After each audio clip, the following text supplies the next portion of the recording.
السلام عليكم.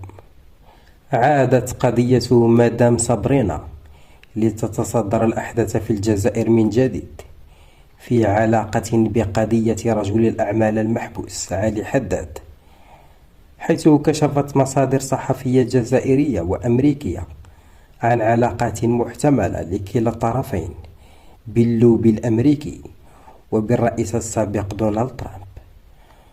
وورد ذكر مدام صابرينا لأول مرة بحسب ما كشفت مصادر صحفية جزائرية في رسالة عثر عليها في أثناء تفتيش حاسوب نجل رجل الأعمال المحبوس علي حداد، وكانت موجهة لوالده الذي يقبع في السجن.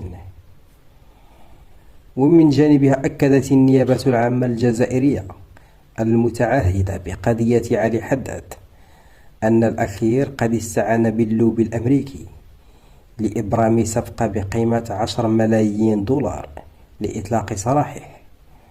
واستندت النيابة لتعزيز هذه التهم إلى رسالة خط لابنه حداد، وقالت إنه قام بإرسالها إلى والده بتاريخ 19 ديسمبر من 2019، أبلغهم خلالها بحالتهم العائلية وتتبعه لكافة قضاياه، ودعاه لاستعمال أسلوب اللوبي.